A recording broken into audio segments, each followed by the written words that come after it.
Picture yourself near a fire. The year doesn't matter. Call it 50,000 BC. The sun has dropped below the horizon. There's no screen to scroll, no notifications waiting, none of the low-grade anxiety that comes with modern life. Just you, the flickering flames, and smoke drifting straight into your eyes and lungs. At some point, one of the people who came before you looked at that smoke and had a thought. What if this wasn't an accident? What if I made it happen on purpose? That's really the question at the heart of this story. How humans first started smoking. Not cigarettes, not cigars. Not the coworker who corners you by the building entrance for 20 minutes. We're going back to the very first moment a person chose, deliberately, to breathe in something that was burning, and why that impulse might be one of the oldest habits we carry as a species. Here's the part most people miss. Smoking didn't begin with tobacco. It didn't begin with European trade ships, or Native American ceremonies, or even with farming. The urge to breathe in smoke may run deeper than any of that. Deep enough that it existed long before there were civilizations to write it down. And the case for this is more compelling than you'd expect. Start with fire itself, since nothing else in this story is possible without it. Fire has been woven into human life for an enormous stretch of time. The earliest solid proof of controlled fire use goes back about 1 million years, uncovered at Wonderwork Cave in South Africa. What archaeologists pulled out of that site was ash from burned plants and scorched bone. Not the leftovers of some random wildfire, but signs of a fire that was kept going on purpose, inside a cave, over time. 1 million years ago, we're not even talking about Homo sapiens. That was Homo erectus, an earlier branch of our family tree, smaller-brained, heavier-browed, and not exactly known for following rules. But they gathered around fires the same way we do now. They cooked food there, warmed themselves there, huddled together in the dark there, and they inhaled smoke there, constantly, for hundreds of thousands of years straight. There was no escaping it. It was just part of existing near a fire. Call it the original air quality crisis, except nobody back then had a phone app to warn them about it. But here's the twist. Not all of that smoke was just ordinary wood smoke.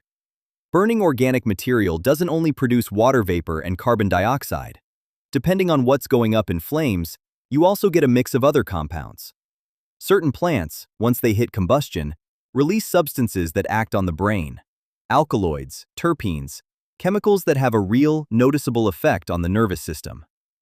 Which means some of our distant ancestors were unknowingly catching a buzz by the fire, with absolutely no clue why they suddenly felt fantastic.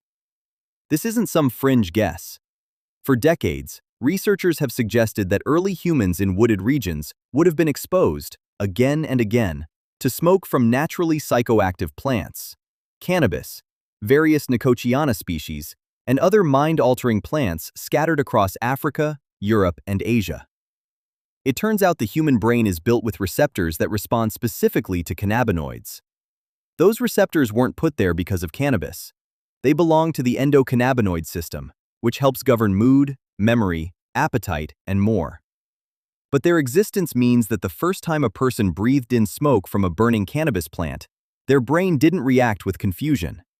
It reacted with recognition, as if it had been expecting this all along. That single moment, an accidental lungful of psychoactive smoke beside some prehistoric fire, might be where smoking actually began. Not a plan, not a deliberate decision, just a really good accident, repeated often enough that eventually someone figured out how to make it happen again on purpose. Sit with that for a second.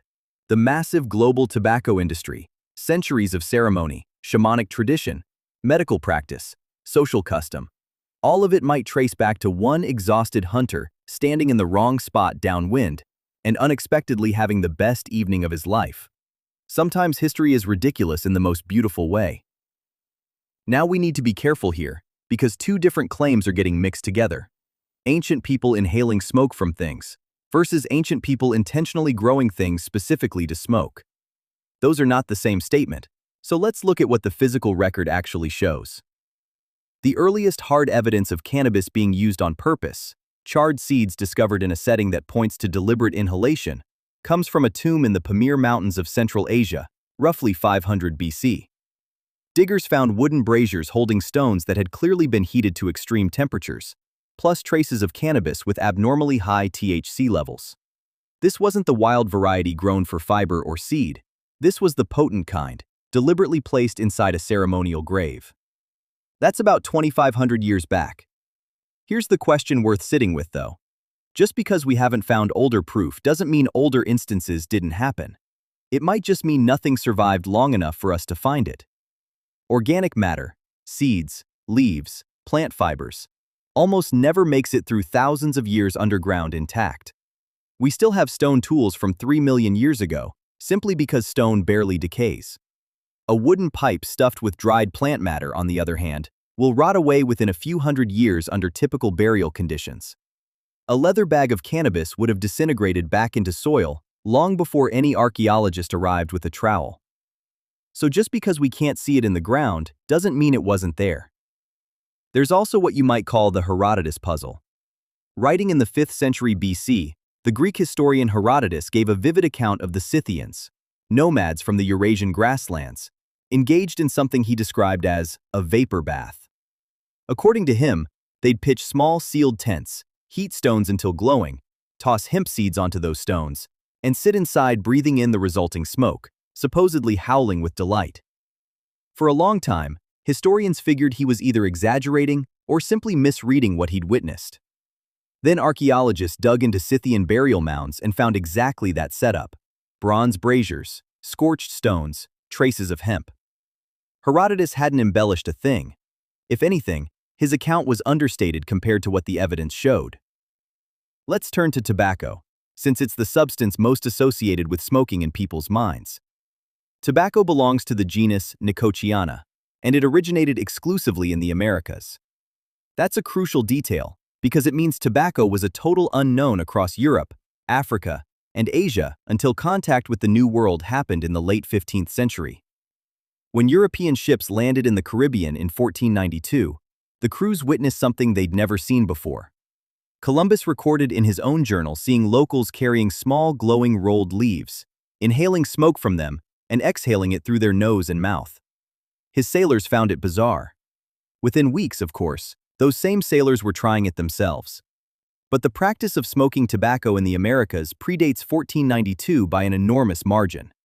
Chemical traces inside ancient pipe fragments have placed tobacco use as far back as 3,500 years ago in what's now the southeastern United States. And some experts think the real origin, tied to early cultivation efforts in the Amazon, could stretch back 10,000 years or more. And here's something important about how tobacco functioned in the ancient Americas. It was not a casual habit. It was sacred. People used it in healing ceremonies, in rituals meant to reach the spirit world, and in formal agreements sealed between tribes. Blowing smoke toward someone was a gesture of blessing and respect, not idle entertainment. When a shaman lit tobacco, he wasn't taking a break. He was opening a line of communication between the physical world and something beyond it.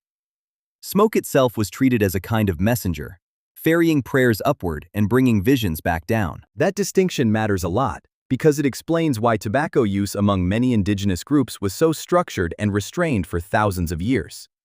Sacred things get treated with care, not consumed mindlessly in front of a television.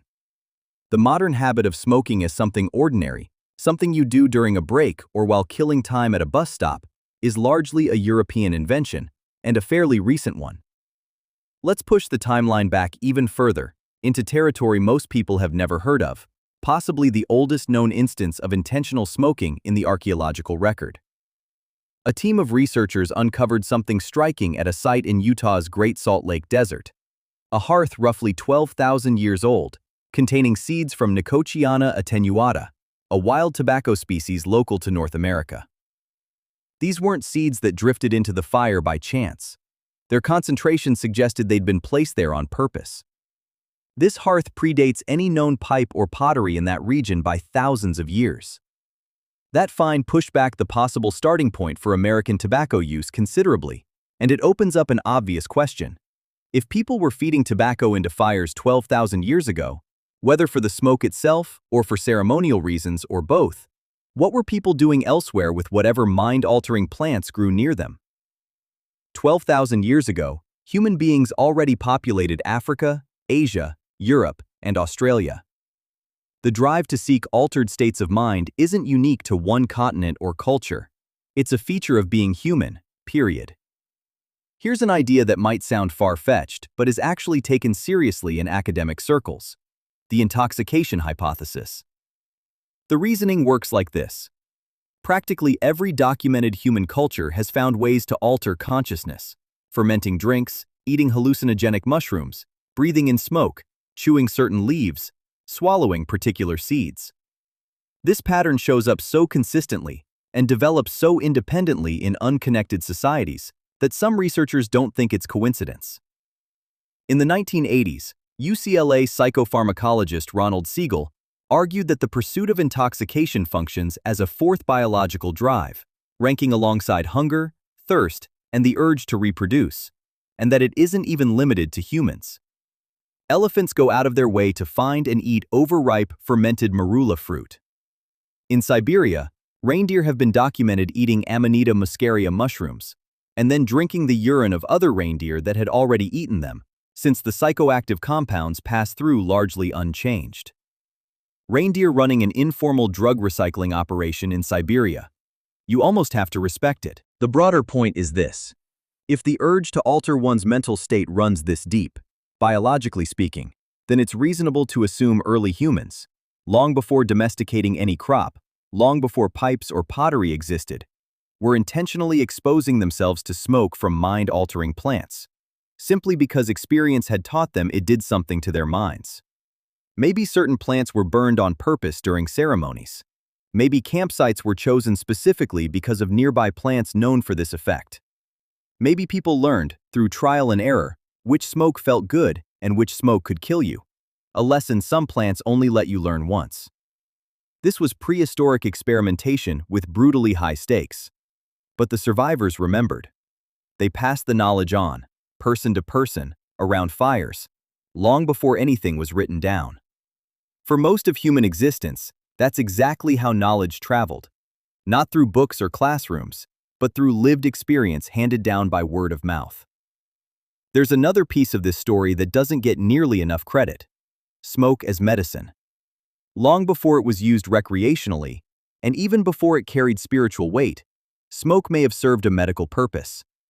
The Ebers Papyrus, among the oldest surviving medical texts in existence, dates back to roughly 1550 BC in ancient Egypt, and it describes inhaling smoke from heated herbs specifically to treat ailments of the throat and lungs. That sounds backward by modern standards, treating lung problems by deliberately inhaling smoke. But yes, that's exactly what was happening. And strangely enough, it wasn't baseless. The specific herbs involved, including henbane, do carry genuine pharmacological effects when inhaled. The ancient Greeks practiced something similar. Therapeutic fumigation was routine. Hippocrates himself, the figure behind the medical oath, wrote about inhaling herbal vapors as treatment for lung disease and other ailments. Given the medical understanding of the time, this wasn't an unreasonable approach. Smoke travels directly into the lungs, so if a plant has medicinal compounds, delivering them through smoke made logical sense. We still rely on that same basic principle today. Inhalers for asthma, anesthetic gases, nebulizers. The delivery system stuck around. The set it on fire first part, thankfully, mostly didn't.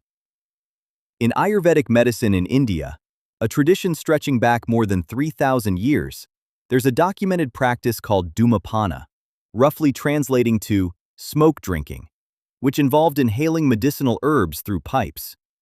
The texts spell out exact plants, exact conditions, exact preparation methods. This wasn't improvised or casual. It was an organized medical tradition refined over centuries. The pattern repeats across ancient China, Mesopotamia, Greece, and India. Basically, every early civilization on record shows evidence of inhaling smoke deliberately for treatment. Not for fun, not out of habit, but because it produced results. Or at least it worked often enough to keep doing it. In a world with no antibiotics, no surgery, and none of the medical tools we now take for granted, sometimes effective was a genuinely useful standard. There's yet another angle worth exploring: social bonding. Humans evolved as group-dependent creatures. Sticking together, trusting one another, and coordinating as a unit was, quite literally, a survival requirement throughout most of our evolutionary past. People on their own tended not to make it. Groups did. Anything that strengthened the bonds within a group carried real survival value, and shared rituals, especially ones involving collectively altering one's consciousness, are an unusually effective way to build that kind of bond. When a group goes through an altered mental state together, it builds a level of trust and connection that's hard to achieve through ordinary means. Neuroscience backs this up. Shared ritual experiences have been shown to sync up neural activity across participants, strengthen trust, and reinforce a sense of belonging to the group. So when ancient people crowded into an enclosed space, inhaled smoke from cannabis or other plants together, and entered an altered state as a group, that wasn't simply recreation. That was functioning as a kind of social infrastructure, the mechanism that built the trust needed to face danger together and survive it. The shared smoke ritual wasn't a party. It was a survival tool. Now for the uncomfortable turn in this story. Once sacred smoke became a casual habit, things went badly. Tobacco reached Europe in the 1500s and spread at a pace that should sound familiar. Within a few decades, it went from a strange import to something the entire continent was obsessed with. By the 1600s, it was a global commodity. By the 1700s, snuff, finely ground tobacco inhaled nasally, had become a status symbol among European elites. By the 1800s, cigars were everywhere. By the early 1900s, the machine-rolled cigarette had arrived, making tobacco far cheaper, far more convenient, and far more addictive than anything that came before it. What indigenous peoples in the Americas had spent thousands of years developing into a careful, ritual-bound, culturally embedded practice was, in the span of roughly 4 centuries, transformed by European industry into a mass-produced commercial good. Through the 20th century, tobacco companies spent decades and enormous sums burying internal scientific evidence that their products caused cancer. They targeted children in their marketing. They paid doctors to vouch for cigarettes. They engineered the chemistry of their products specifically to deliver nicotine faster and harder while clearing the body more quickly, all to deepen addiction. A ritual once treated with reverence had been reshaped into a product engineered for maximum harm and maximum profit. A shaman conducting a ceremony and a tobacco executive approving an ad campaign were technically handling the same plant, but the resemblance ends there. The moral distance between someone placing cannabis on heated stones in a sacred burial around 500 BC and a corporate executive in 1960 signing off on cigarette ads aimed at teenagers is about as wide as history gets. Smoke connects the two. Almost nothing else does. So, when did smoking actually begin among ancient humans?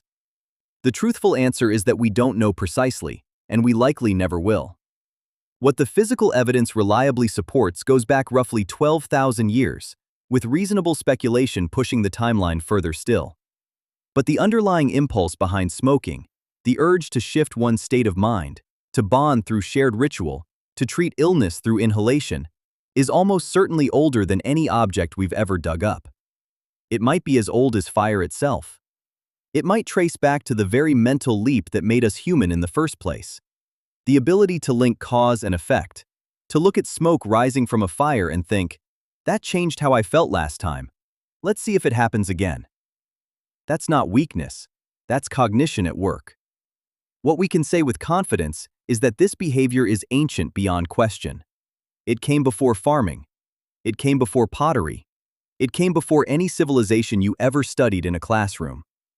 By the time written history begins anywhere on Earth, people had already figured out countless ways to bring smoke into their bodies. The plants changed. The rituals changed. The reasons changed. But the underlying behavior was already old news by the time anyone bothered to record it. There's something almost beautiful in that thought.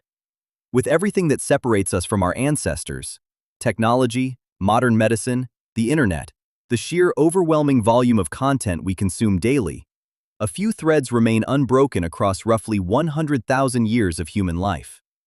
Fire, smoke, breath. The earliest humans inhaled the exact same kind of smoky air you'd notice tonight at a bonfire. At some point, somebody started noticing the effect it had on them. Then they started seeking it out deliberately. Then that choice got handed down, generation after generation, all the way to Scythians howling with joy inside their tents, Egyptian doctors prescribing henbane smoke, Maya shamans interpreting visions in rising smoke, and Taino people on a Caribbean shore watching baffled Europeans choke on their first puff of tobacco. Either way, the next time you flip on a light, sit near a summer fire, or catch a drift of wood smoke on a cool night, you're taking part in something far older than you probably realized. You're doing exactly what humans have always done. You're breathing.